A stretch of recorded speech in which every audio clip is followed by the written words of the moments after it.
여러분, 오늘 들려드릴 이야기는 35년 동안 단 한 번도 도착하지 못한 편지에 관한 것입니다. 서울의 작은 요양원. 이곳에는 한 가지 특별한 풍경이 있습니다. 매주 금요일 오후 2시 같은 자리에 앉아 한 사람에게만 편지를 쓰는 할머니가 있습니다. 하지만 그 편지는 한 번도 도착한 적이 없습니다. 구독과 좋아요는 이 이야기를 더 많은 사람에게 전하는 힘이 됩니다. 자, 이제 시작하겠습니다. 2024년 9월 가을이 시작되는 어느 날, 김민수 28세. 그는 요양보호사 자격증을 딴 지 석 달 만에 첫 출근을 했습니다. 하늘빛 요양원. 서울 외곽의 조용한 주택가에 자리한 4층짜리 작은 건물이었습니다. 원장이 민수를 안내했습니다. 여기는 412호입니다. 정순자 할머니 방이에요. 82세시고 치매는 없으세요. 다만 거동이 불편하셔서 휠체어를 사용하시죠. 민수는 조심스럽게 문을 열었습니다. 방 안은 깨끗했습니다. 창가에는 작은 책상이 있었고 그 위에는 펜과 편지지 그리고 우표가 가지런히 놓여 있었습니다. 할머니, 안녕하세요. 저는 오늘부터 할머니를 돌봐드릴 김민수입니다. 창가에 앉아있던 할머니가 천천히 고개를 돌렸습니다. 작고 마른 몸, 하얀 머리, 그리고 온화한 미소. 아, 그래요. 반가워요, 민수 씨. 잘 부탁해요. 할머니의 목소리는 부드러웠습니다. 하지만 어딘가 쓸쓸한 느낌이 있었습니다. 민수는 그날 오후 할머니의 식사를 돕고 약을 챙기고 방을 정리했습니다. 모든 것이 순조로웠습니다. 하지만 그날 밤 민수는 한 가지 이상한 점을 발견했습니다. 일주일 후 금요일 오후 민수가 412호에 들어갔을 때 할머니는 창가 책상에 앉아 무언가를 쓰고 있었습니다. 할머니, 뭐 하세요? 편지 쓰고 있어. 할머니의 손은 떨렸지만 한 글자 한 글자 정성스럽게 적어 내려갔습니다. 민수는 슬쩍 봉투를 보았습니다. 깨끗한 흰 봉투. 그리고 그 위에 적힌 주소. 서울시 광학구 신영동 427번지 15 이지은에게. 할머니, 누구한테 편지 쓰세요? 할머니는 잠시 손을 멈추고 미소 지었습니다. 내 딸한테, 지은이한테. 따님이 신영동에 사세요? 응, 거기 살아. 벌써 오래됐지. 민수는 고개를 끄덕였습니다. 그리고 물었습니다. 제가 우편함에 넣어드릴까요? 그래 줄래? 고마워. 민수는 할머니가 봉투에 우표를 붙이는 것을 도와드렸습니다. 그리고 조심스럽게 편지를 받았습니다. 오후 4시 민수는 요양원 앞 우체통에 편지를 넣었습니다. 붉은색 우체통. 편지가 안으로 떨어지는 소리가 작게 들렸습니다. 민수는 특별히 신경 쓰지 않았습니다. 그저 평범한 일이라고 생각했습니다. 하지만 일주일 후 모든 것이 달라졌습니다. 다음 주 수요일 오후 민수가 412호 방을 청소하고 있을 때 원장이 편지 한 통을 들고 들어왔습니다. 민수 씨, 이거 순자 할머니 앞으로 온 우편물이에요. 원장이 건넨 편지를 보는 순간 민수는 놀랐습니다. 그것은 지난주 할머니가 쓴 바로 그 편지였습니다. 붉은 스탬프가 찍혀 있었습니다. 수취인 불명. 민수는 편지를 돌려보았습니다. 분명 할머니의 글씨였습니다. 하지만 편지는 배달되지 못하고 돌아온 것이었습니다. 민수는 원장에게 물었습니다. 이거 할머니한테 드려야 하는 거 아닌가요? 원장은 한숨을 쉬었습니다. 드려야죠. 할머니 앞으로 온 거니까요. 근데 매주 그래요. 벌써 몇 년째. 민수는 말문이 막혔습니다. 그럼 할머니는 아시는 거예요? 편지가 안 간다는 걸. 원장은 쓸쓸하게 고개를 끄덕였습니다. 아시죠? 치매도 없으시고 매번 돌아온 편지 받으시면서도 다음 주 금요일에 또 쓰세요. 왜요? 저희도 모르겠어요. 한번 여쭤봤는데 할머니가 그러시더라고요. 안 쓰면 딸이 정말 사라질 것 같다고. 민수는 가슴이 먹먹해졌습니다. 원장이 편지를 민수에게 건넸습니다. 할머니 계실 때 드려주세요. 제가 드리면 또 속상해 하실 것 같아서. 민수는 조심스럽게 편지를 받았습니다. 저녁 무렵 민수는 편지를 들고 412호로 들어갔습니다. 할머니는 창가에 앉아 책을 보고 계셨습니다. 할머니, 우편물 왔어요. 할머니는 천천히 고개를 돌렸습니다. 그리고 편지를 보는 순간 표정이 굳었습니다. 아, 또 돌아왔구나. 할머니의 목소리는 담담했습니다. 놀란 것도 슬퍼하는 것도 아니었습니다. 그저 익숙한 듯한 목소리였습니다. 민수는 편지를 건네며 조심스럽게 물었습니다. 할머니, 편지가 계속 돌아오는 거 아셨어요?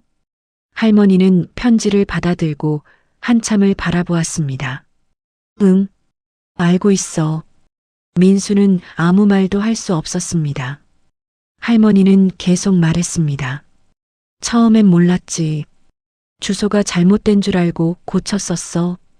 근데 또 돌아왔어. 그래서 우체국에도 가보고 전화도 해봤지. 할머니의 목소리가 떨렸습니다. 근데 그 주소에는 지은이가 없대. 오래전에 이사 갔다고. 어디로 갔는지는 아무도 모른대. 민수의 가슴이 먹먹해졌습니다. 그럼 왜 계속 쓰세요? 할머니는 창밖을 바라보았습니다. 안 쓰면 지은이가 정말 사라질 것 같아서. 민수는 숨을 삼켰습니다. 할머니는 조용히 말을 이었습니다. 편지를 쓸 때는 지은이가 어디선가 살아있는 것 같거든. 내 편지를 읽고 있을 것 같고, 엄마 생각하고 있을 것 같고. 할머니의 눈에 눈물이 맺혔습니다. 편지가 돌아와도 괜찮아. 지은이한테 안 가도 괜찮아. 그냥 엄마가 너를 생각하고 있다는 걸 어디선가 알아줬으면 좋겠어. 민수는 눈물을 참았습니다. 할머니는 돌아온 편지를 책상 서랍에 넣었습니다. 그날 밤 민수는 412호를 정리하고 있었습니다. 할머니는 이미 주무시고 계셨습니다. 민수는 책상을 닦다가 할머니가 편지를 넣었던 서랍을 보았습니다. 조심스럽게 서랍을 열었습니다. 그리고 민수는 그것을 보았습니다. 편지들이었습니다. 수십 통, 아니 수백 통의 편지들이 서랍 안에 가득 쌓여 있었습니다. 모두 같은 붉은 스탬프가 찍혀 있었습니다. 수치인 불명. 민수는 숨을 삼켰습니다. 손이 떨렸습니다. 조심스럽게 편지 한 통을 꺼내 보았습니다. 날짜가 적혀 있었습니다. 2019년 5월 3일. 다른 편지를 꺼냈습니다. 2018년 10월 12일. 또 다른 편지. 2017년 7월 21일. 민수는 서랍을 더 열어보았습니다. 편지는 계속 나왔습니다. 2016년, 2015년, 2014년. 그리고 가장 아래 누렇게 바랜 편지 한 통. 1989년 10월 7일. 35년 전 편지였습니다. 민수는 그 편지를 보는 순간 온몸에 전율이 흘렀습니다. 35년 동안 할머니는 알면서도 계속 편지를 쓰고 있었던 것입니다. 편지가 돌아오는 걸 알면서도, 딸이 그 주소에 없다는 걸 알면서도 매주 금요일마다 단 한 번도 거르지 않고, 그리고 돌아온 편지들을 한 장 한 장 이 서랍에 모아두고 있었던 것입니다. 민수는 편지를 조심스럽게 다시 서랍에 넣었습니다. 그리고 서랍을 닫았습니다. 하지만 마음속에는 무언가가 남아 있었습니다. 할머니는 왜 이렇게까지 하는 걸까? 도착하지 않는다는 걸 알면서도 왜 계속 쓰는 걸까? 그리고 가장 중요한 질문. 따님 이지은 씨는 대체 어디에 있는 걸까? 왜 35년 동안 연락이 없는 걸까? 또 금요일이 왔습니다. 민수는 이번에는 할머니 옆에 앉았습니다. 조용히 지켜보았습니다. 할머니는 천천히 편지를 썼습니다. 지은아, 잘 지내고 있니? 엄마는 오늘도 내 생각만 했다. 요즘 날씨가 쌀쌀해지는데 감기 조심해야 해. 따뜻하게 입고 다녀. 할머니의 목소리는 떨렸지만 따뜻했습니다. 엄마가 요즘 다리가 좀 아프지만 괜찮아. 민수 씨가 잘 돌봐줘서 불편한 건 없단다. 넌 걱정하지 마. 할머니는 계속 썼습니다. 지은아, 엄마가 미안해. 그때 너무 엄하게 했지? 지금 생각하면 엄마가 잘못했어. 내가 하고 싶은 거 하게 놔뒀어야 했는데. 민수는 숨을 죽이고 들었습니다. 할머니는 편지를 다 쓰고 봉투에 넣었습니다. 그리고 민수에게 건넸습니다. 오늘도 부탁해, 민수 씨. 민수는 편지를 받으며 물었습니다. 할머니, 이 편지도 돌아올 텐데. 할머니는 미소 지었습니다.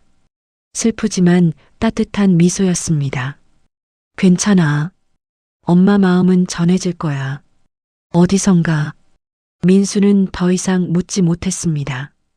그날 밤 민수는 집에 돌아와 잠을 이룰 수 없었습니다. 35년 동안 도착하지 못한 편지들, 매주 금요일마다 쓰는 할머니, 그리고 어디론가 사라진 따님. 민수는 핸드폰을 꺼냈습니다. 그리고 검색했습니다. 서울시 광학구 신영동 427번지 15호. 지도가 나왔습니다. 주소는 실제로 존재했습니다. 오래된 주택가였습니다. 민수는 결심했습니다. 내가 직접 가봐야겠어. 그 주소에 정말 따님이 사는지 아니면 다른 이유가 있는지. 다음 주 휴무일 민수는 그곳으로 가기로 했습니다. 그리고 또 금요일이 왔습니다. 민수가 412호에 들어갔을 때 할머니는 이번에도 창가에 앉아 있었습니다. 하지만 이번에는 편지를 쓰고 있지 않았습니다. 그저 창밖을 바라보고 있었습니다. 할머니, 오늘은 안 쓰세요? 할머니는 천천히 돌아보았습니다. 눈가가 붉었습니다. 민수야, 가끔은 이런 생각이 들어. 지은이가 정말 내 편지를 받고 있는 걸까? 민수는 가슴이 철렁했습니다. 할머니는 계속 말했습니다. 35년 동안 한 번도 답장이 안 왔어. 지은이가 화가 난 걸까? 아니면 잊어버린 걸까? 민수는 아무 말도 할 수 없었습니다. 할머니는 눈물을 닦았습니다. 하지만 그래도 나는 써야 해. 안 쓰면 지은이가 정말 이 세상에 없는 것 같아서. 할머니는 다시 편지지를 꺼냈습니다. 그리고 펜을 들었습니다. 지은아, 엄마는 오늘도 내 생각을 한다. 민수는 그 모습을 보며 마음속으로 다짐했습니다. 반드시 답을 찾아내겠어. 이지은 씨가 어디에 있는지, 왜 편지가 도착하지 않는지. 할머니를 위해서라도. 그날 저녁 민수는 집에 돌아와 가방을 챙겼습니다. 내일은 휴무일이었습니다. 그리고 민수는 신영동으로 가보려 합니다. 35년 동안 편지가 보내진 그 주소. 민수는 창밖을 바라보았습니다. 밤이 깊었습니다. 내일이면 알 수 있을까? 아니면 더 큰 비밀이 기다리고 있을까? 민수는 알 수 없었습니다. 하지만 한 가지는 확실했습니다. 35년 동안 도착하지 못한 편지의 비밀, 반드시 밝혀내야 한다는 것. 여러분, 민수는 과연 무엇을 발견하게 될까요? 35년 전 무슨 일이 있었던 걸까요? 그리고 이지은 씨는 정말 그곳에 있는 걸까요? 다음 편에서 계속됩니다. 시청해 주셔서 감사합니다. 구독과 좋아요는 큰 힘이 됩니다.